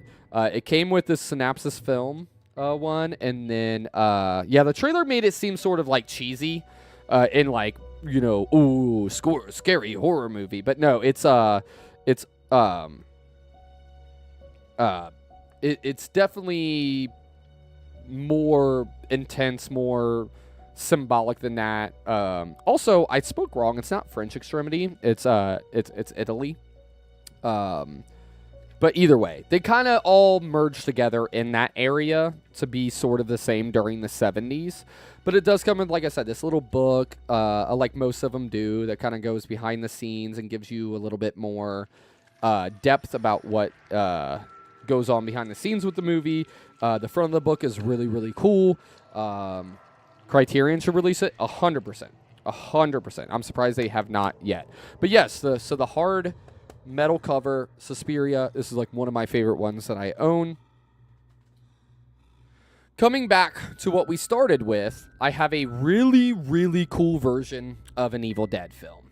And it's not Evil Dead 1 like I had on that one, but this is something that I found to be very, very funny that Universal Pictures released. And it is the bootleg Bruce Campbell versus Army of Darkness director cut, official bootleg edition. Now this, if you can see, this is the cover. They made the cover look like it has a piece of paper over top of the original Army of Darkness cover, but it's all one paper. The back says, we'll get to, I want to watch the Army of Darkness trailer because Army of Darkness is one of my favorite horror movies ever made. It's not necessarily horror, it's more of like a goofy, funny action movie, but I'm a huge Bruce Campbell fan. I'm a huge Army of Darkness, Evil Dead fan, Sam Raimi. So Army of Darkness director's cut. How could you destroy an army that's already dead? Listen up, you primitive screwheads. I'll try to do my best Bruce Campbell impression. At long last, no, that's terrible. That's terrible. At long last, here, I can't even read. Can you, like, see how scribbly that is? Lord have mercy. Here's the closest thing to an official director's cut of Army that you'll ever find personally. I think there is always merit in any version of a film that preserves what the makers intended. So for your consideration, we submit the real film complete with the original ending, which I think is more appropriate. On behalf of Sam Raimi and Robert Tabbert, I'd like to thank all of you fans. You know who you are. That's us. You know who you are for your loyal support of the ridiculous series of our film. The ridiculous series of our films. You are directly responsible for the demand to make this version available. May you reveal in 96 minutes of excess, and may you never, ever run out of sugar, baby. Best to ya, Bruce. Don't call me Ash Campbell. I love this. I think this is one of the coolest things ever. Look at the disc. The disc looks like a burnt DVD. It looks like you ripped this and burnt it. It literally has like Bruce Campbell's signature on it. It's so cool. The little selection scene thing just looks like a paper written on it. This is one of the coolest things that I've ever seen a big company do. Like Universal Pictures releasing this might be one of the coolest things I've ever seen in my entire life. Let's bring up the Army of Darkness trailer. Army of Darkness. Because we have to watch it. It's so good. It's so good. It's such a good film.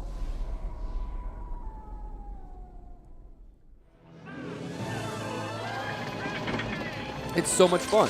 In an age of darkness. So if you don't know, Army of Darkness is the third movie in the Evil Dead trilogy. And it is, or not, I guess, series, because there's more now. But it is definitely upping the comedy from Evil Dead 2. It's upping the ridiculous from Evil Dead 2. But it's lowering the horror. But more in like a whimsical kind of horror way. In an age of darkness. May God have mercy upon your souls. Something's wrong. Something's amiss. And a time of evil. You shall die! When the world needed a hero. The swallow us souls. I don't want to die! What it got was him. Groovy. Groovy. You know your shoelace is untied. He's a 20th century guy. For that arrogance, I shall see you dead. Trapped in the Middle Ages. All right, you This is primitive my screwheads, boomstick. listen up. This is my boomstick. Yes. Let's talk about how I get back home. Foretold by a mystical book. Within its pages are passages that The can send you back to Necronomicon. your time. Forewarned by a wise man. You must recite the words Klaatu, Berata, Niktu. I got it! Fulfilled by I a love wise this guy. movie so much. Miranda! This is a movie that needs a Criterion release. When thou misspoke the words, the army of the dead awoke. Now he's got a date. Give me some sugar, baby. With evil. The army of darkness. Ooh. Found me beautiful once. Honey, you got real ugly. Sound the trumpets. Raise the drawbridge. Drop the Oldsmobile. From Sam Raimi, Oh, that's gonna hurt! director of Darkman, comes Director of Darkman. Darkness. Brother, it's... They look, live. he's the director of Evil Dead 1 and 2. It's the trilogy of it. They suck. Army of Darkness. It's awesome. Awesome. Absolute awesome right there. That is like, such an epic trailer.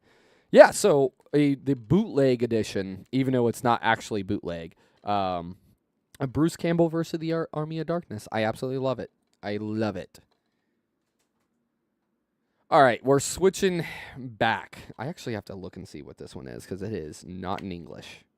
I know exactly what it is now that I open it up. There's actually back-to-back ones here. And the next 3 are actually going to be Japanese Extremity. And the next 2 are actually from the same director. Now, what can I say about these films before I show them? They are simulated snuff at its peak level. These are films that are essentially no story, and I would say for 3 of the last 4 of these, there's no story really. It's all about shock. It's all about disturbing imagery. It's all about torture. And without these films, there wouldn't be films like Saw. But it's nothing like those films because these films try to make it look as real as possible, as convincing as possible, handheld, very, very graphic prosthetic work.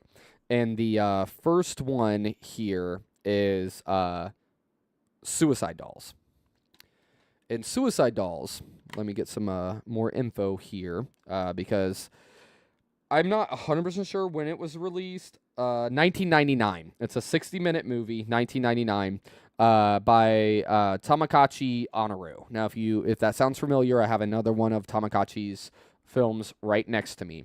And as we can see the inside, it does have some American or some English translation here, so we can actually see. But I love this cover, though. I love the cover. The cover is super cool, very Japanese. I love it. Here's what it says on the slip cover of it. Please accept my apologies for the misfortunes that have come before you.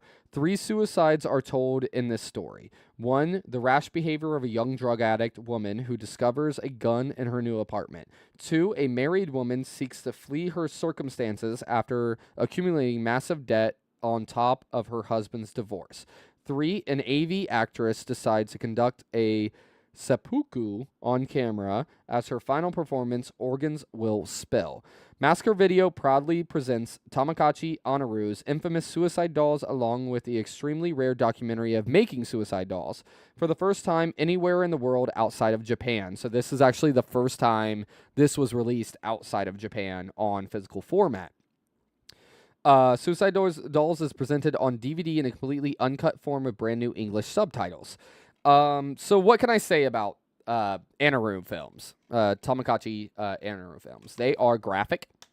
They are prosthetic based to its core, and some of the most disturbing stuff you'll ever see. I love Masker Video. I have a bunch of stuff from Masker Video, including a watch that is the next movie I'm about ready to talk about that actually has a scene in the watch from it. And this is not something for the faint of heart. If this is not something for the casual horror fan, This is very, very graphic. It's not real. None of it's real. But it's very, very graphic. And I just love having the release of it. It's just such a cool little unique thing. That is so niche that not a lot of people are going to have. And that's one of the things I like about it. And we'll move on to the next one. Another Tamagotchi Anaru film. And it is Tumbling Dolls of Flesh.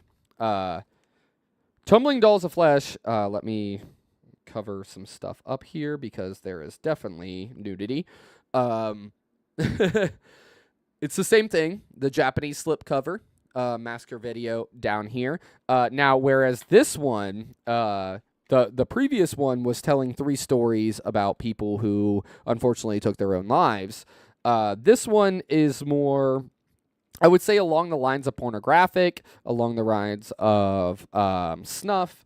So here's what the background. Snuff films are found only at the darkest depths of the black markets and underground circles of Southeast Asia, Central and South Africa. These vile films document grisly and unspeakable acts of violence and murder. In 1998, the perverse art of snuff film was brought to Japan.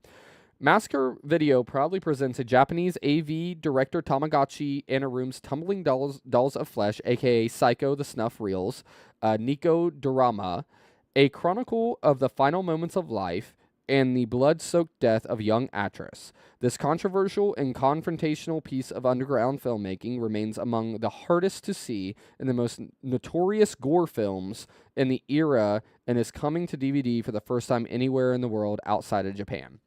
So, this is 100% a simulated snuff film. And what can I say about it? Well, it is a film about a young girl who is doing a report about, I believe... Or no, am I thinking of the wrong movie? No. So it's essentially based around a pornography shoot where a girl is tied down and chopped into little pieces one by one while she's still alive. It is very graphic. Is the gore the most realistic? No, it's not. But it is probably one of the most well-known shock films, or not. I wouldn't say shock films because that's Mondo. I would say it's one of the most well-known, if not the most well-known, simulated snuff films out there. The one that I have waiting over here for very last probably might be the most well-known, but this one's pretty far up there and pretty far, I wouldn't say respected, but well-known when it comes to extreme horror. And Tumbling Dolls of Flesh is not something I'll suggest anybody watch. I can watch it because I understand what it is. You put this on for some random person who's like, I like horror movies, and you put this on, and they don't know anything about it, you don't tell them, they will probably call the police because they'll probably think it's real. Even though it doesn't look real, the blood's like really bright red, and the kind of ligaments and stuff are obviously like the body parts and stuff. So if you know prosthetic makeup, you'll know that it's fake. But what I'm saying is, like, it's not something that you would just go out of your way to show somebody, you know. But I love it, and I love having both Anaru films. I think there's another one I'm waiting to get. I believe it's called Red Women or Red Girls, something like that. I have to look into it. But having both of these is super cool to me. I just like Japanese stuff. I like Japanese Extremity. I think Japanese Extremity is up there with French Extremity and Italian Extremity. So anything that pushes the limits, I'm all for. All right, we're down to 2 left, and they're both very graphic.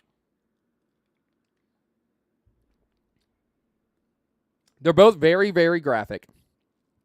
But one of them has a purpose, a very big purpose. It's also Massacre Video, just like the other two. It's also Japanese, just like the other two that we just showed. And it is Men Behind the Sun, Unit 731. If you don't know anything about Unit 731 or Men Behind the Sun, it was a pretty much a governmental military unit within Japan during World War II, I believe. And they essentially kidnapped Korean, Chinese, and Russian citizens to do human testing on them. This is a real story. Like, this actually happened during World War II. Imperial Japan was horrible at this time. They did some of the sickest testing that you would ever see on human beings. They did biological weapon testing. They did testing with disease. And they figured all this stuff out by doing it on humans. And it is, at times, this film, goofy a little bit at times. There's another version, or there's another telling of this historical event called Philosophy of a Knife that is more artistically driven that I do not like. This feels more true to the story and more respectful to the story than what Philosophy of a Knife does. But what I love about this movie so much is that it's, I remember, me talking about the movie, yeah. I love that it is historically based in accuracy. Like I said, yes, there was some like goofy parts in it. There are definitely some crazy things in it. There's a real autopsy in it with a real dead body. There are some prosthetic work and kills that are some of the most gruesome things you'll ever see in your entire life. But hear me out. The reason why it works so well for Men Behind the Sun and why Men Behind the Sun is actually thought of in the horror movie community as a pretty good film, not just in extreme horror, is because of how respectful it feels and how raw it feels to actually what happened. They did not shy away at all. I love this slipcover. This slipcover is super cool. This is the collector's edition slipcover. And then this is a scene where they keep her outside, tied up in the cold, and they dump water on her arms so they freeze and she gets frostbitten, and then they pull her like muscles and skin off her arms. It is rough. You talk about graphic. It is graphic. I love this. I always switch the inside covers around, so that's like the inside cover itself. I always switch it around because I love this better. I love having like a scene. There is that. Let's read the back of it real quick. Warning: not for the faint of heart. Men Behind the Sun exposes the stomach churning horrors of Unit 731, Japan's most secret and nightmarish military prison during World War II. In this infamous epoch, damn, I don't know that word, epoch, we follow a group of youth soldiers as they are indoctrinated to believe that the prisoners are disposable, like the scrap wood, and their only purpose is to be used as human guinea pigs for a brutal chemical and biological warfare research. Massacre Video proudly presents one of the most controversial films of all time in its full uncut version. This film is newly restored to its original camera negatives and comes with a newly translated English subtitles. Men Behind the Sun blurs the lines between historical drama and gruesome exploitation. I love exploitation. A lot of the movies that we have reviewed tonight are exploitation, and I love them. It's harrowing account of sadism and inhumanity that can be an ordeal to watch, directed by legendary T.F. Moe. And just like they said, man, exploitation is, it's Salo. It is Cannibal Holocaust. It's Men Behind the Sun. It is exploitative. It is gruesome. It is nasty at times. It's in your face, but there's meaning behind it. And that's why I love Men Behind the Sun. This is why one of my favorite things that I own. And finally, we're getting around to the very last one, and this may well be, a Serbian film aside. For the ones who know what this is and don't like it, this is the most disturbing film ever made. Absolutely, without a doubt. It's a collector's edition that I have from Unearthed Films right now. This is a movie that I love. for the most sadistic, gruesome ways. I love it because of how unforgiving it is. I love it because of the prosthetic work. I love it because the director and creator of this series is actually a really good dude who loves to do prosthetic work and art. And it is Fred Vogel's August Underground Mortem. What can I say about this film? Dirty, gritty, gruesome, unforgiving, realistic at times, trashy, violating, vulgar. One of the most disturbing things you'll ever watch in your entire life, and I'm pretty sure if you showed somebody this movie and they didn't know what it was, the handheld aspect of it would make them believe that this movie was real. August Underground has 3 movies, all directed by Fred Vogel, who also has other movies, such as, I think, Mask Face and a couple other ones. This movie came out in 2003 through Toe Tag Pictures, which was Fred Vogel's production company. It's 81 minutes long, and it's 81 minutes of the most gruesome shit you've ever seen in your entire life. It is the sequel to the original August Underground, and then Penance is the 3rd film. The back says, the sequel to the cult classic August Underground is a character study in the sick, an amoral, putrid fantasy. The found footage contained in August Underground's Mortem document extreme deviant sexuality, torture, and murder, while unfolding a classic tale of a man and woman in love. However, the woman cannot give up her other lover, who also happens to be her younger brother.